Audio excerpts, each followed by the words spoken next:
4.5 సంవత్సరాల కాలం నుంచి ఈ కాలంలో ఎప్పుడైనా సరే క్రీడల గురించి కానీ, క్రీడా ప్రాంగణాల గురించి కానీ, లేకపోతే క్రీడల్ని ప్రోత్సహించే పథకాలు కానీ మీ ప్రభుత్వం తరఫున ఎక్కడైనా సరే, ఎప్పుడైనా సరే ఉచ్చరించడం జరిగిందా అని చెప్పి నేను అడుగుతా ఉన్నా.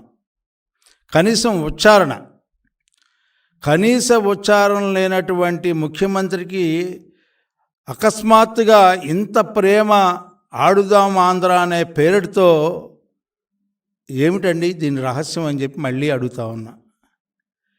పోనీ ఎక్కడైనా సరే ఈ 4.5 సంవత్సరాల్లో క్రీడలకు సంబంధించినటువంటి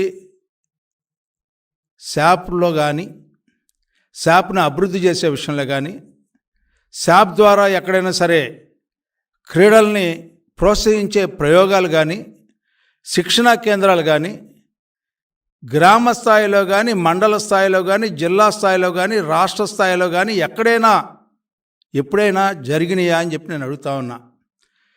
జాతీయ అంతర్జాతీయ స్థాయిలో ఎక్కడైనా సరే ఏమైనా సరే క్రీడల్ని ఈ రాష్ట్రంలో ఈ 4.5 సంవత్సరాల్లో ప్రోత్సహించారని చెప్పి నేను అడుగుతా ఉన్నా. ఏమీ చేయకపోగా ఆడుదాం ఆంధ్ర ఆడారు. ఇప్పటి వరకు రకరకాలైన ఆటలు ప్రజలతో ఆడారు. మీరు అన్ని వర్గాలతో ఆడారు ఆటలు. అన్ని వర్గాల ప్రజల యొక్క పొట్టని అడ్డం పెట్టుకొని అవినీతిమయం చేశారు. అవినీతి ఆట ఆడారు, పేకాటలు ఆడారు, క్యాసినో క్లబ్లు ఆడారు, రకరకాల ఆటలు మీరు ఆడి ఇవాళ నిజమైన శారీరక సంబంధించినటువంటి క్రీడల్ని ప్రోత్సహించడానికి ఇవాళ ఆఖరి సమయంలో మీకు సమయం దొరికింది అంటే ఈ రోజున మాకు ఏం మాట్లాడాలో అర్థం కావట్లేదు ముఖ్యమంత్రి గారు అని చెప్పి మీకు మనవి చేస్తా ఉన్నా. ఇవాళ మీరు ఏం చెప్పారు? సచివాలయాల ప్రాంతాల్లో క్రీడా మైదానాలను ఏర్పాటు చేయబోతున్నా అని చెప్పి ఒకటి చెప్పారు. అంతేకాకుండా నేను ప్రతి చోట కూడా క్లబ్బుల్ని ప్రోత్సహిస్తానని చెప్పారు. యువతుల్ని అలాగే బాలికల్ని వాళ్ళందరినీ కూడా మానసికంగా పెంపొందించాలంటే రకరకాల మాటలు చెప్పి క్లబ్బులను ప్రోత్సహిస్తానని చెప్పారు. మీ పేరు పెట్టుకున్నారు. స్పోర్ట్స్ క్లబ్స్ అన్నిటికీ కూడా జగన్ క్లబ్లని పెట్టారు. ఆ క్లబ్బులు ఎందుకు పెట్టారో, దేనికి పెట్టారో, దానివల్ల ఎవరు లబ్ధి పొందారో నాకైతే తెలియదు. కానీ రిజిస్ట్రేషన్స్ వరకు వచ్చేటప్పటికే రిజిస్ట్రేషన్కి డబ్బులు లేవని చెప్పి వాటిని ఆపేసినటువంటి పరిస్థితి. కనీసం ఒక సొసైటీని రిజిస్ట్రేషన్ చేయడానికి రిజిస్ట్రేషన్కి సంబంధించినటువంటి నిధులు లేక ఆగిపోయినటువంటి పరిస్థితి ఈ రాష్ట్రంలో ఉంటే, ఒక పక్కన అప్పుల భారం, అప్పులు చేయటం, అప్పులను తినేయటం, అవినీతిమయం అయిపోయిన ఆటని ఆపేసి ఈ రోజున అన్ని వర్గాలతో ఆడేశారు. ఇవాళ బాలికలతో విద్యార్థులతో ఒక ఆట ఆడటానికి ప్రయత్నిస్తూ ఉన్నావు. ఇది మంచిది కాదు అని చెప్పి చెప్పడానికి నా ప్రయత్నం.